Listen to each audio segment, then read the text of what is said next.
George Kilpatrick, inspiration for the nation, celebrating people we feel good about. Pleased to be joined by Syracuse Police Chief Kenton Buckner. Always good to have you on the program. And, you know, it's always good to toss it up a little bit and just say, hey, that was a good conversation. But, Chief, first of all, good to see you. And our congratulations in order. How do we look at the victory of Mayor Walsh in terms of your status and employment as Syracuse Police Chief? I think that we should first look at that as a victory for the city of Syracuse. I think that if you look at the margin of victory there, I think it was clear to the voters who they felt most comfortable with being the shepherd for the city for the next 4 years. I'm certainly pleased and proud to be a member of the mayor's executive team. So we certainly feel good about the results. Now we have to continue the upward trajectory that the mayor was able to create during his first term.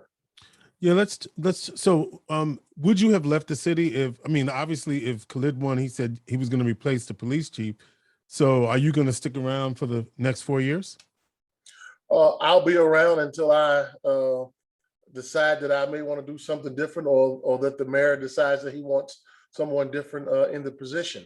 You do ask an interesting question, but I do think that sometimes people forget about that the chief is part of this marriage too.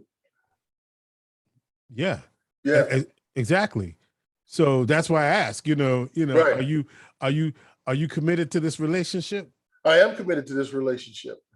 That's good to hear, Chief. A lot of concern about crime in the city.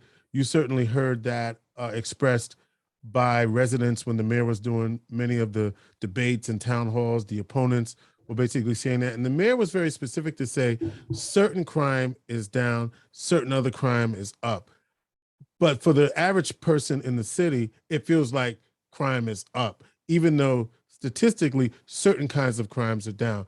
How do you explain that to the community who's feeling differently than what the statistics say? Well, what you're experiencing is people are sick and tired of being sick and tired. So we can talk about that over the 5-year average. Overall, our crime is down 15%. Overall, our crime this year compared to last year is down 12%.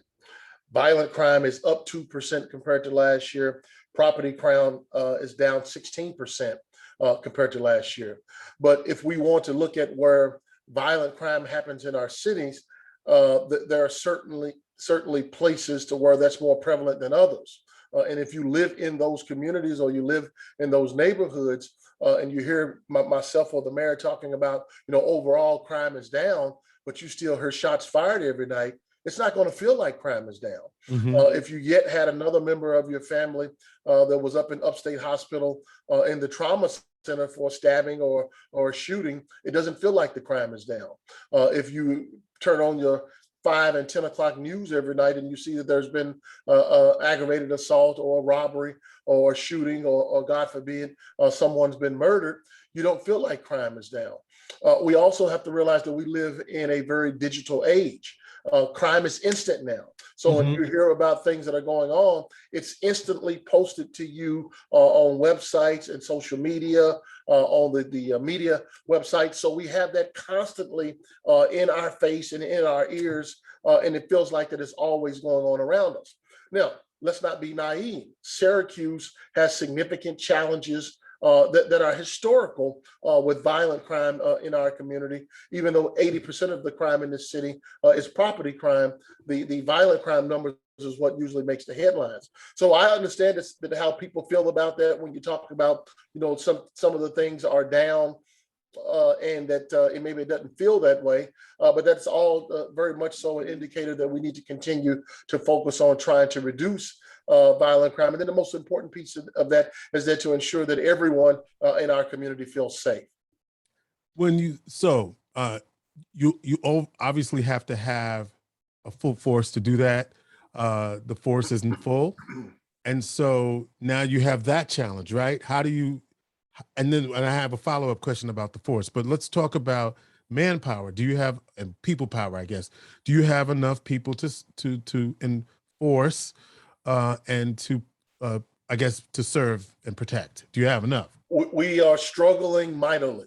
Despite some of the success that we're having, again, with crime from our previous conversation, about a year and a half or so ago, the Common Council voted down the contract that was ultimately passed. But that began kind of this cascading impact in our agency, to where people began to leave the agency, whether through retirement or resignation. And we've seen that over the past year and a half. That's certainly not to point fingers to say that that's anyone's fault. Most cities across the country are experiencing that. Urban communities, suburban communities, state agencies. Law enforcement is a very, very difficult profession to recruit for today. And Syracuse was not spared from that. We probably lost somewhere in the neighborhood of 80 to 90 police officers over the past year and a half. And that's a big impact to our agency. Our authorized and funded strength is 425. We're certainly well below that today.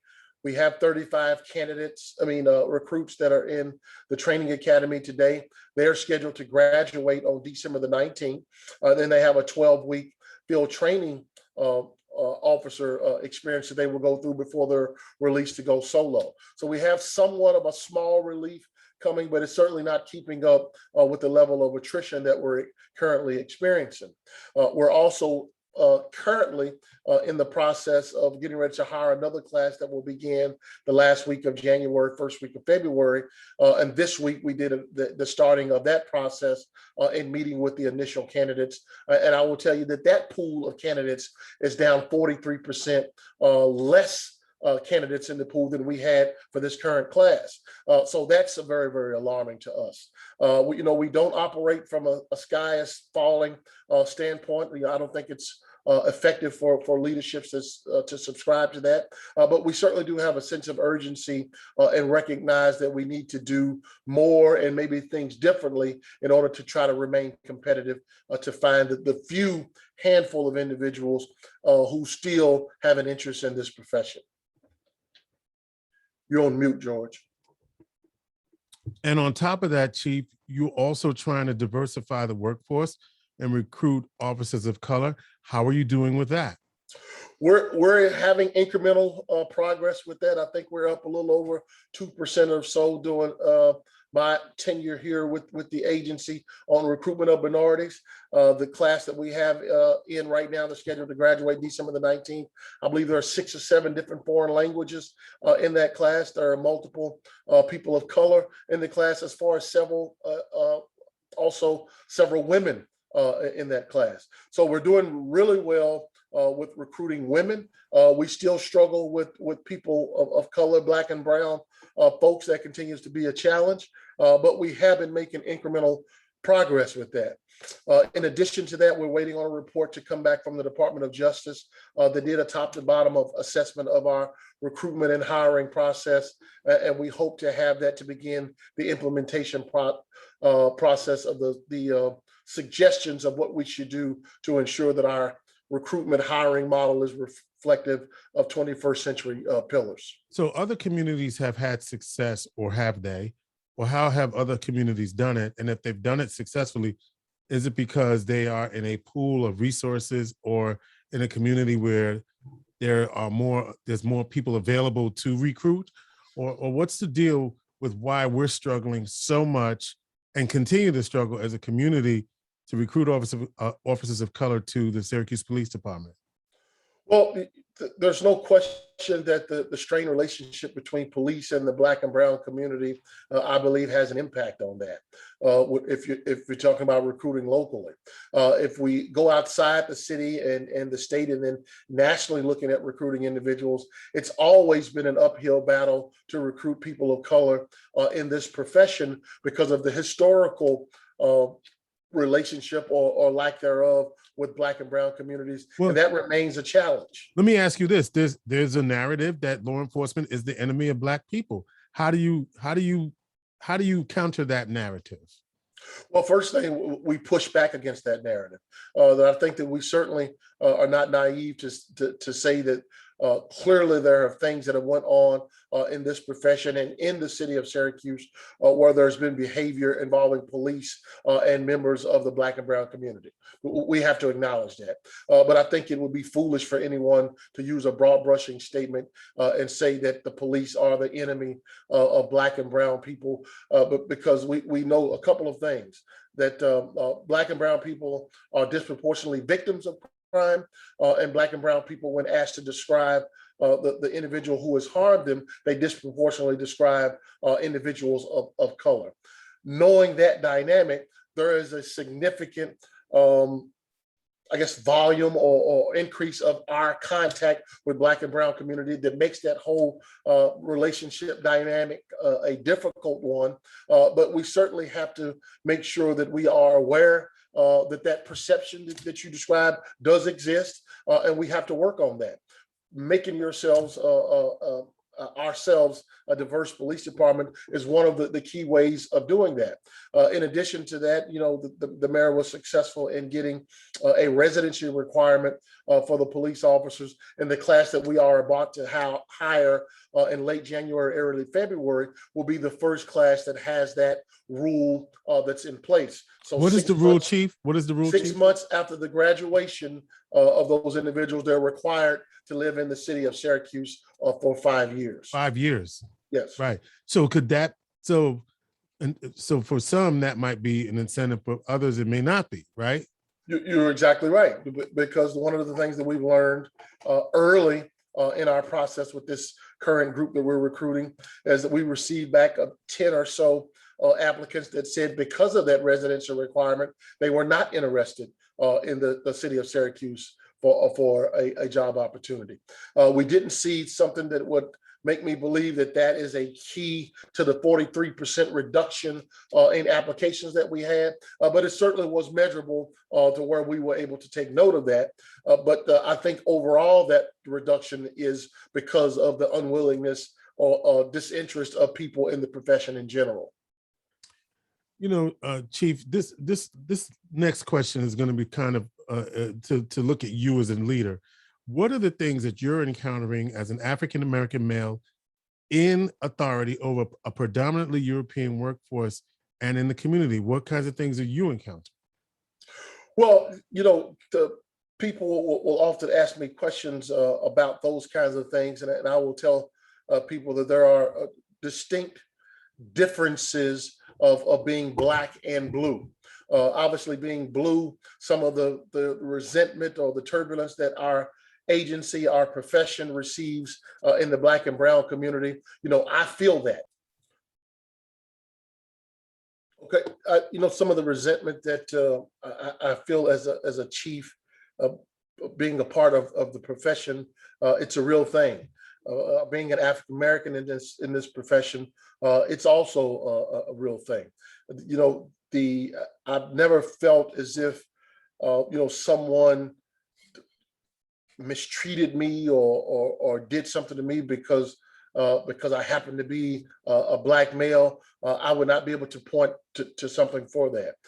Do I think that the fact that I'm an African American in a predominantly white profession, that sometimes that people feel some type of way about you for that?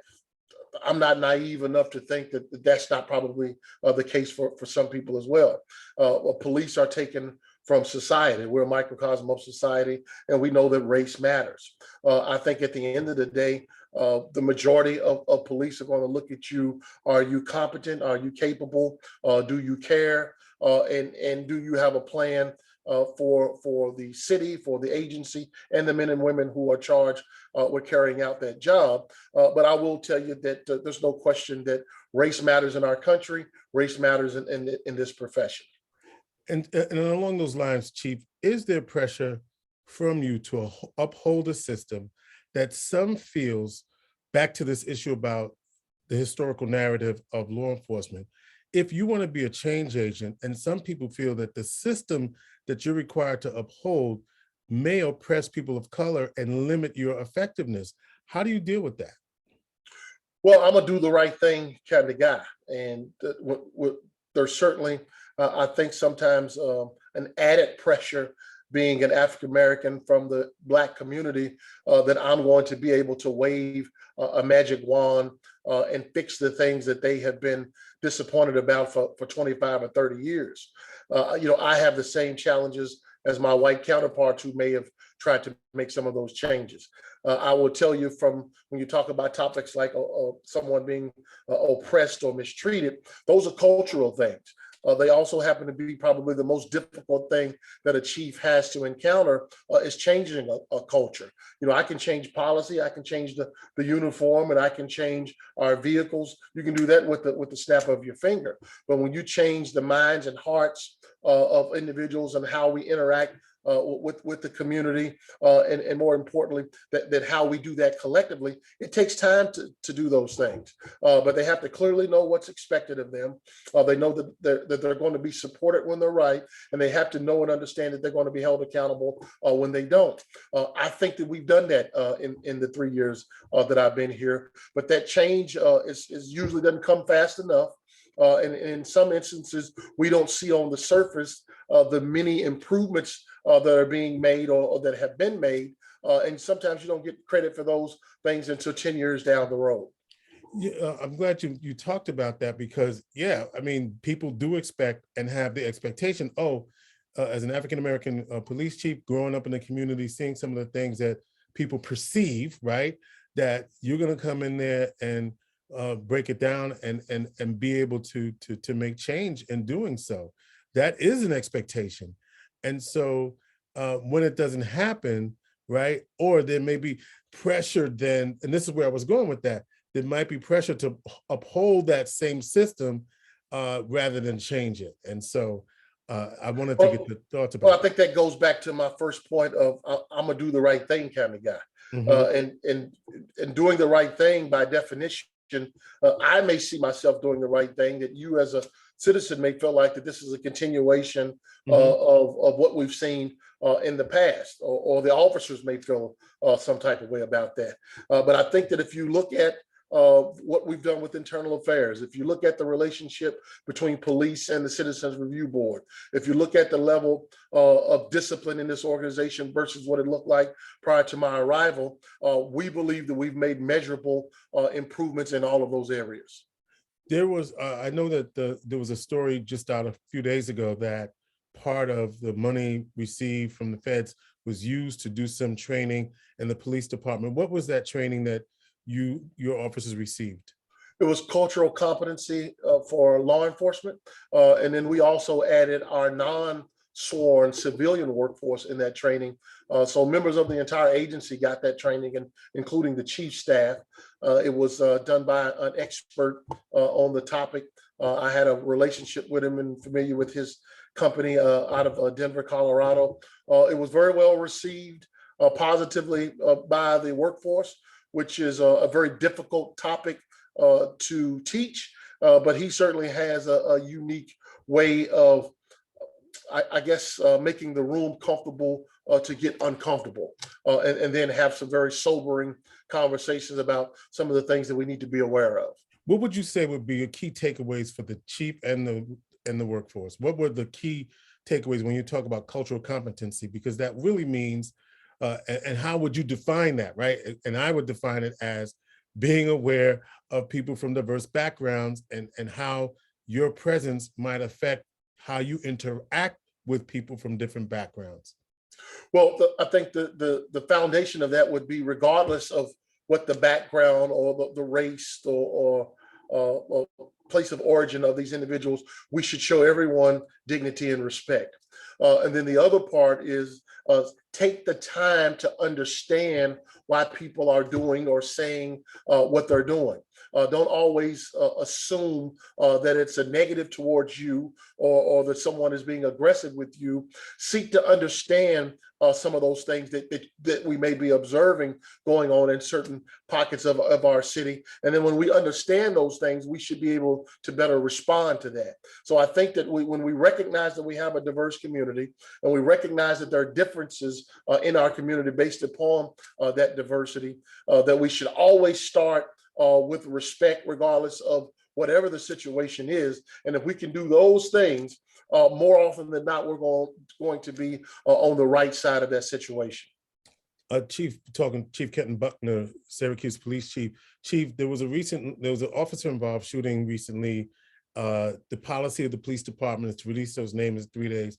There was sort of a back and forth between you and the Attorney General's office about the release of those officers' names. Eventually you did. Can you explain what that was about? The Attorney General's office and the governor came up with an initiative to where all officer-involved shootings, police action that result in someone's death would be investigated by the State Attorney General's office. Very early in that scenario, we were approached by leadership within the Attorney General's office that asked that they be the sole source and central location for communicating about the case. We said, okay. This was also something that was asked for by citizens. This was asked for by media, that we wanted this third party entity to be responsible for the investigation. Now, if anyone that knows anything about something as complex as an officer involved shooting, you certainly don't want two different organizations speaking about a central investigation. So we honored what the Attorney General's office asked us to do. Because we're still very early in learning how to navigate in a cohesive way, both the agency and the investigating party with the Attorney General's office, there are things that need to be worked out, some of these kinks, and ultimately it was agreed upon that we could release the officer's name. Going forward, we're going to stick with our 72-hour window that we will continue to do, because it's been worked out with the Attorney General's office, and they have an understanding that we're going to continue that practice that we've had.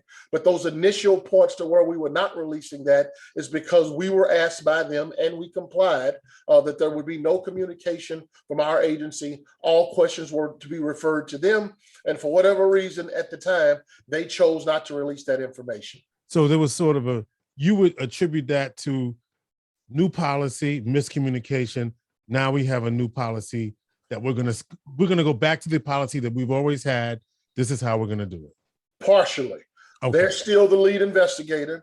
Mm-hmm. They're still the lead as far as decisions that are made about the case. But some of the initial administrative points that we would always provide the public, and actually got accolades about that, of our level of transparency. Some of those initial day things that our agency had developed a good reputation of doing, we're going to continue those things. The meat and potatoes of the investigation and intimate details about the investigation will be done by the Attorney General's office. Chief, you talked about having some unfinished business and certainly let's go back to crime, how I perceive my safety in my community, walking down the street, sending my kids to school.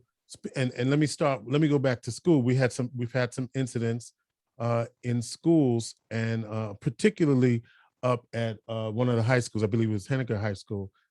I know that the community during all of the protests last summer asked for the police to be out of the schools. Is that still what the community is asking you for? Well, let's be clear. A small number of individuals from the community asked for that. The community did not ask for that. You had a small number of loud, vocal individuals that were asking for that. When we asked the parents, and then we being school system, when they asked the parents, when they asked the school system, and generally speaking in the community, that was not what the community was asking for. So let's be clear on that point. All right, so let me just say something about that. So what you're saying is what we saw, and the coalitions that were started, you're saying that those coalitions weren't representative of the people? I'm saying that the statement that the community wanted the police out of the school system was not representative of the people. Okay. Well, go ahead. Because if it was, do you think we still be in the school system? So, and you said, I'm down. Look, y'all don't want me in there, fine, I'm down. But you're saying that you're clarifying that point. You're saying that, and I don't know who the people are. You mean you received notice? How did you get this information? What information are you referring to? How did you get the information that the community at large was not represented by the groups that were saying police out of schools? Because only the individuals representing that activist group, protest group, were saying that. In our community meetings, we were not getting that. From our community stakeholders, we were not getting that. From the parents of the kids, we were not getting that. From school officials, we were not getting that. From the kids themselves, they did these surveys, they were not getting that. So the only individuals that were saying that were the small group of individuals that were the leadership or at least the vocal pieces of the individuals that we had during the protest period. But what's your relationship with this entity? Because these entities were also very active in asking and demanding police reforms. So you do, I mean, obviously you got to work with these folks. We certainly do. But just because we disagree about something doesn't mean that we don't want to work with individuals. If that were the case, we wouldn't have a 200-page police reform document. But disagreements are part of a democracy. But we certainly have been working with individuals from those groups. We have a committee that is now charged with ensuring that we deliver on the promises that we've made within that police reform document. That progress is going well. I would ask you, your viewing audience, to go to our website to look at the progress and the updates that the city posts for that. And you will see that many of the things that are some of which that have been completed, some that are in progress, and then others that are still on our to-do list. But basically, back to how I feel in my neighborhood, what's unfinished for you in that regard, so that the perception of my neighborhood isn't safe, where I'm hearing gunshots, where there are things happening, drive-bys, etc. What's unfinished about that perception and the reality of safety in our community? Well, the reality of it is what you will continue to see me to do is, first of all, you need 10 other directors on this type of call for this conversation and stop solely asking the police that question. You said that last time. You did say that. You think what progress? Police, okay, so let me ask you, what progress? Hang on. If you think the police by themselves are going to make you feel good about your community, you're naive. Mm. And so you said something about that last time. You were very, very strong in your opinion that the police aren't the only ones responsible for keeping our community safe. And I'm wondering, since you made that statement, who's come to the plate to say, I'm down, let's have a conversation, let's move this thing forward? Or have anybody else come to the table? And if not, who do you want at the table? Let's do this again. Who would you like to see at the table? The other 10 people, who are they? Let's name drop, because we can't keep, this is not theory anymore. This is family, this is community safety. Who needs to be here? Well, you need the community here. Representatives from the pillars of our community. Someone representing families, someone representing education, someone representing social services, mental illness, substance abuse, someone from the clergy, someone from the business community, someone from government. All of those pillars need to be at the table with the single goal in mind of keeping our city safe.